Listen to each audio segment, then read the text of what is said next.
Hello everyone, welcome to all.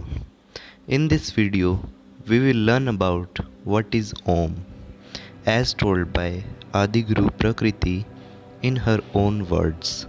Till then, to get spiritual knowledge from Adiguru Prakriti, I highly recommend you to subscribe her YouTube channel Being Shiva Foundation, whose link is given in the description box.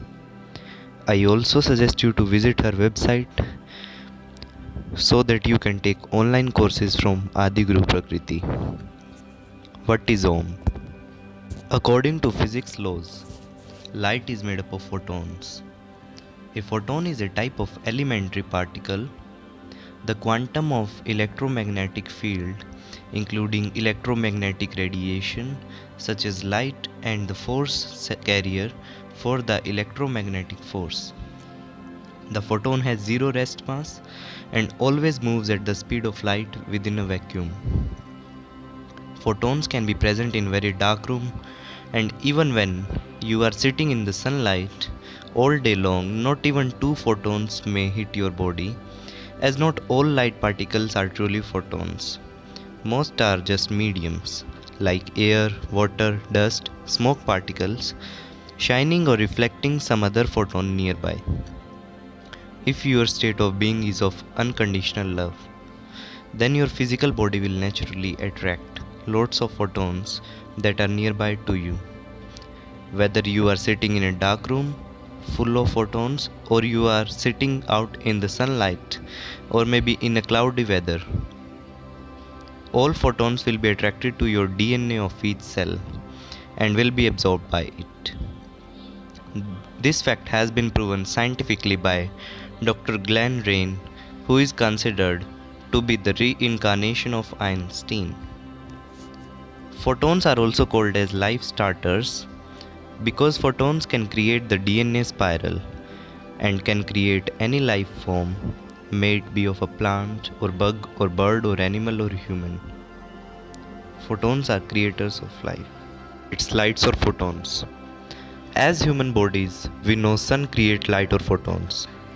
But sun is like a source which was once flamed or impregnated with life source, photons, and now it keeps emitting it. Hence life keeps on functioning and recreating itself. But what originally creates light or photons? Nad, Om, is what creates the light. English language has no direct translation of Sanskrit word Nad, but it is crudely translated as sound. Before light there was sound. The sound of Big Bang, as scientists call it.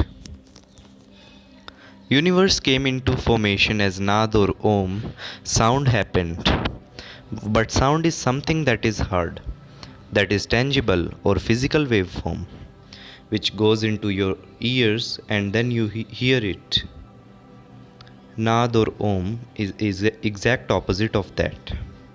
It's ethereal, not tangible, is heard internally when Kundalini hits the Sahasrara, 7th or crown chakra, when one is self-realized. Nad, Om, goes on sounding in every self-realized being. Hence they become walking or talking sun, source of photons or life-creating source, and that is the source of their Shakti or power or radiance. Here, Shakti is not the same Shakti which we talk about when it comes to Kundalini energy, or the energy of those who have awakened their Kundalini. That Shakti is different, that one is a cosmic energy connection that they have. But in self-realized ones, Shakti is the source of creation, photonic, life source. Sun is like constantly flowing, humongous, powerful, it's primordial in nature, also called Adi Shakti. This Adi Shakti is what creates all other forms of Shakti or powers like cosmic energy, pranic energy, and so on. So you have to become Om or Nad, sound that creates light or life. I highly recommend you to subscribe her YouTube channel Being Shiva Foundation, whose link is given in the description box. You can also visit her website on which you can take online courses from Adi Guru Prakriti. Thank you.